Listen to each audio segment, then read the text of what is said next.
সালামু আলাইকুম বন্ধুরা, কেমন আছেন? আজকে আপনাদের মাঝে আমি একটি সুন্দর ফ্যামিলি শুটের ভিডিও নিয়ে আসলাম। দেখেন, এটা হলো একটা drawing room, drawing plus dining. এর মধ্যে আছে একটা বেড, ইন্টেরিয়র করা একটা বেড। বেডের পাশে আছে একটা কমপ্লিট সোফা সেট, টি টেবিল, ইন্টেরিয়র করা লাইটিং। এর পাশে আছে আপনার স্মার্ট এলইডি টিভি, হ্যাঁ, টিভির সেট। এরপরে আমরা চলে আসলাম, এটা একটা ডাইনিং। ডাইনিং এর পাশে আছে আপনার একটা ফ্রিজ। ফ্রিজের পাশে আছে কিচেন, ইন্টেরিয়র করা কিচেন। আমাদের কমপ্লিট কিচেন সেট আছে। আপনারা ইচ্ছা করলে রান্না বান্না করে খাওয়ার ব্যবস্থা আমাদের এখানে আছে। হ্যাঁ বন্ধুরা, দেখেন, এরপর আমরা আস্তে আস্তে বের হয়ে গেলাম। এই ডাইনিং এর পাশে আপনাদের একটা কমন ওয়াশরুম। দেখেন, সুন্দর পরিষ্কার পরিচ্ছন্ন কমন ওয়াশরুম। এখানে আছে একটা গিজারও আছে গরম পানির জন্য। এরপর এখান থেকে চলে আসলাম আমরা মাস্টার বেডরুমে।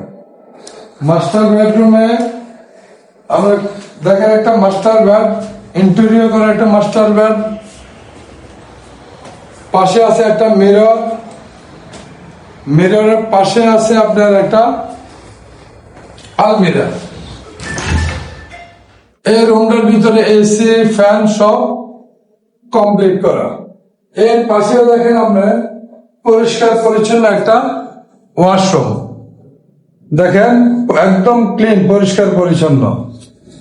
এরপরে আমরা সামনে আস্তে আস্তে আরেকটা বেডরুমে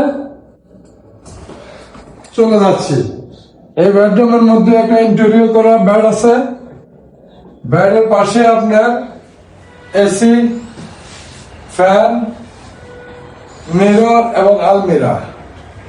এর পাশে দেখেন আপনারা, যদি আমরা পর্দাটা একটু সরে দিই, দেখেন কি মনোরম পাহাড়, হিল ভিউ। সুন্দর, আপনারা শুয়ে শুয়ে হিল ভিউটা উপভোগ করতে পারবেন। এরপরে দেখেন, আমরা যখন ব্যালকনিতে আসি, ব্যালকনি থেকে সরাসরি আপনারা সি ভিউটা দেখতে পারবেন। দেখেন, এখানে গণপর্তার একটা সুন্দর পার্ক, বারান্দা বসে আমরা পার্কটা উপভোগ করতে পারবেন। এর পাশে আছে আপনি দেখেন সি ভিউ, এখান থেকে সাগরকে উপভোগ করতে পারবেন। আস্তে আস্তে আমরা চলে আসলাম বন্ধুরা। কেমন লাগলো আমাদের এই ফ্যামিলি শুটটি? আশা করি আমাদের ফ্যামিলি শুটটি আপনাদের ভালো লেগেছে। যারা আপনারা এখনো ফ্যামিলি শুটের জন্য চিন্তিত, আর চিন্তা করার দরকার নাই। আমরা আপনাদের জন্য একটা লাক্সারিয়াস ফ্যামিলি শুট নিয়ে আসলাম। আমাদের স্ক্রিনে মোবাইল নাম্বার দেওয়া আছে। যারা এখনো বুকিং করেন নাই, অতি সত্বর আমাদের স্ক্রিনের নাম্বারে যোগাযোগ করে আপনার বুকিং কনফার্ম করতে পারেন। সবাইকে ধন্যবাদ। আসসালামু আলাইকুম ওয়া রাহমাতুল্লাহ।